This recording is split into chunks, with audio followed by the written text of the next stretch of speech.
Chaque jour, nous vivons avec l'océan. Même quand on ne le voit pas, même quand on ne l'a jamais vu.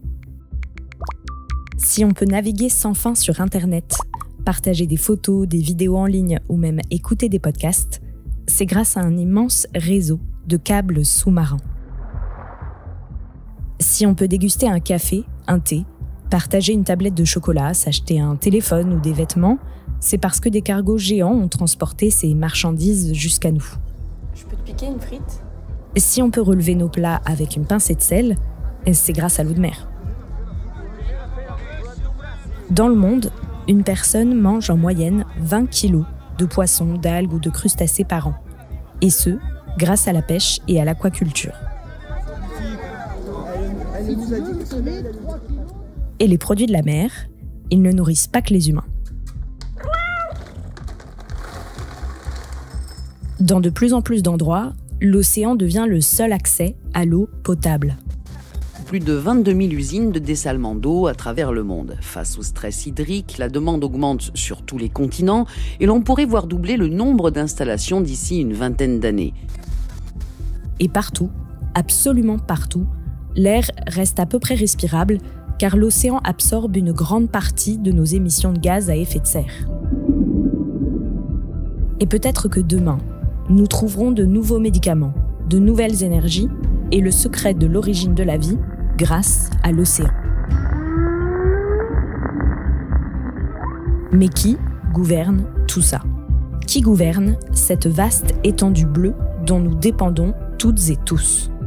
Qui prend les décisions et surtout comment ? Les premières règles qui organisent la gouvernance mondiale de l'océan datent du début des années 80. Sauf qu'aujourd'hui, ces règles ne suffisent plus. Les avancées technologiques, les découvertes scientifiques et les enjeux écologiques poussent à nouveau les États à discuter, réfléchir et à s'organiser ensemble. Dans le langage courant, on parlerait d'esprit d'équipe. Dans le jargon diplomatique, on appelle ça le multilatéralisme.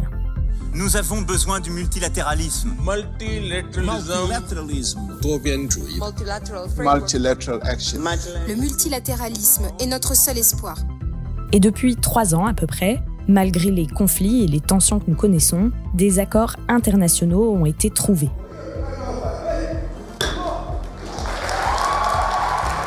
Des négociations que l'on pensait impossibles ont abouti. Ladies and gentlemen, the ship has reached the shore. Et d'autres avancées pourraient avoir lieu en 2025. Bref, ça bouge.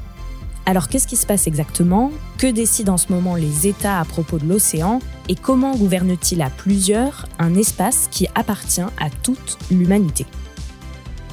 C'est cette histoire que nous allons vous raconter, une histoire qui nous emmène dans les profondeurs de l'océan Pacifique, mais aussi à New York, à Brest, en Jamaïque, à Paris et à Nice.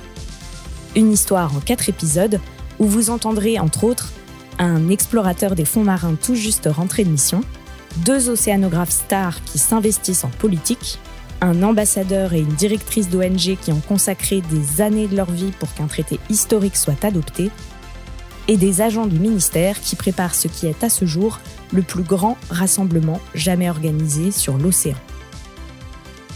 Je m'appelle Diane Jean, bienvenue dans Qui gouverne l'océan, une nouvelle série de sources diplomatiques, le podcast du ministère de l'Europe et des Affaires étrangères, et cette série, elle est à découvrir dès maintenant sur toutes les plateformes d'écoute.